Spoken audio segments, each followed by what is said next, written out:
Welcome to Bite Size Business, the channel where we use financial ratios and metrics to gauge the financial health of publicly traded companies. In this installment, we will be taking a bite into Keurig Dr. Pepper, a leader in the industry with its best drink being the second largest market share holder in the United States. On today's menu is Keurig Dr. Pepper, which trades under the ticker symbol KDP. Our chef's special today owns 125 different brands with a collection of products generating $15.15 billion in annual revenue. Some of their top brands include Keurig K-Cups, Dr. Pepper, 7-Up, Snapple, Bai, Canada Dry, and some of my favorite brands of root beer in A&W and IBC. While I let you review some of those options, let me get into the history of the company. Keurig Dr. Pepper has a storied history of mergers and acquisitions, which led them to be their third place in the U.S. market of soft drinks. Their history begins in 1981 with Green Mountain Coffee Roasters.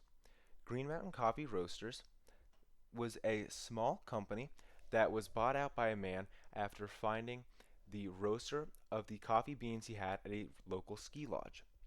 In 1993, they were approached by a startup named Keurig, which approached Green Mountain Coffee Roasters with the idea to make single-use, single-serving cups of instant coffee. Green Mountain would later complete a full acquisition of Keurig between 2006 and 2010 with multiple small stock acquisitions in the time.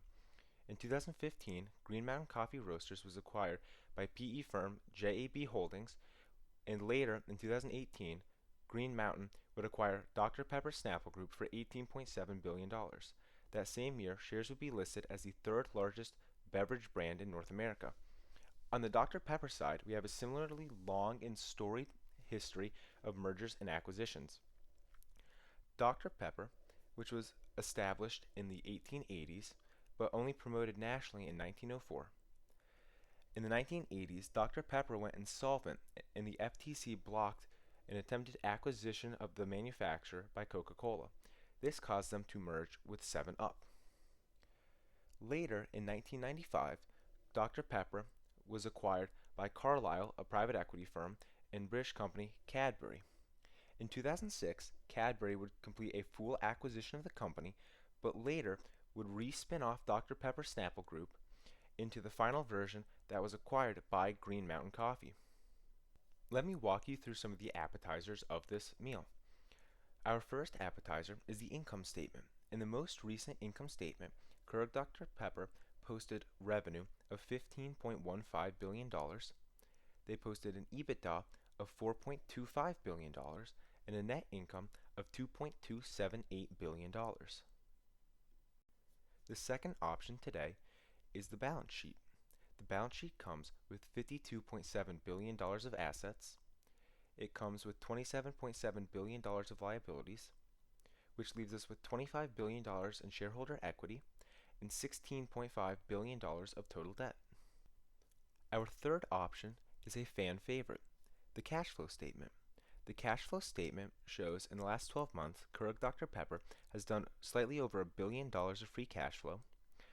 Of this free cash flow, we can look under the financing section to see that they have done $1.35 billion of stock buybacks and have paid almost $1.2 billion of cash dividends out to shareholders. Taking a look at the shares outstanding graph for Keurig Dr. Pepper, we can see that shares increased from 2020 to 2022, where they went from 1.42 billion to 1.43 billion. Since then, shares have dropped from 1.43 billion down to 1.62 billion, representing a buyback of nearly 70 million shares of stock. Off to the main course. Today's company was Keurig Dr. Pepper, who trades under the ticker symbol KDP. They are in the snack foods industry with a focus on beverages. They have done $15.15 billion of revenue in the last 12 months, up from $14.8 billion in 2023 and from $14 billion in 2022. EBITDA has also been increasing, with the last 12 months posting $4.25 billion, up from $4 billion in 2023 and $3.12 billion in 2022. Net income sits at $2.27 billion, up from $2.18 billion the year before, and up sharply from $1.4 billion in 2022. Total debt sits at $16.5 billion, assets at $52.7 billion, and liabilities at $27.7 billion. This leaves us with a shareholder equity of $25 billion. Free cash flow in the last 12 months was $1 billion, up from 2023's $850 million, but down sharply from 2022's $2.5 billion. Buybacks were $1.35 billion in the last 12 months, up from $700 million in 2023 and $379 million in 2022. Cash dividends have increased since 2022 and are currently sitting at $1.2 billion, up from $1.4 billion in 2023 and from $1 billion in 2022. The second part of our three-course main course is ratios. Keurig Dr. Pepper posted a debt-to-equity of 0.66, a debt-to-EBITDA of 3.89, a large EBITDA margin of 28%, and a large net profit margin of 15%. Stock buybacks were 127% of free cash flow and 59% of net income. The CAGR for revenue is 4%, and for EBITDA it is 17%. For free cash flow, it sits at negative 34%. For the final part of our main course, we can see that Keurig Dr. Pepper posted a low debt to equity, a high debt to EBITDA, a high EBITDA margin, and a high net profit margin. The margins for Dr. Pepper are much higher than the margins were for Pepsi, with the EBITDA margin sitting at nearly 30% and the net profit margin sitting at 15%. Keurig Dr. Pepper is slightly behind Pepsi when it comes to capital distribution back to shareholders, but that being said, Keurig Dr. Pepper is a much smaller company. The high debt to EBITDA is kind of a bad thing for Keurig Dr. Pepper, but as a business that was recently spun off from a former private equity held company, it's not surprising to see that high debt to EBITDA. Normally, a company with high debt to EBITDA would not be given a green light for their financial health, but due to the high EBITDA margin and the really high net profit margin of 15%, I see no reason to not give Keurig Dr. Pepper a green light for their financial health. For dessert today, we have shareholder distributions. Keurig Dr. Pepper did total buybacks in the last 3 years of $2.44 billion. In the last 12 months, they represented 127% of free cash flow. Buybacks were 59% of net income. The total dividends in the last 3 years sit at $3.4 billion, and dividends as a percentage of free cash flow were 111%. Dividends as a percentage of net income were 52%.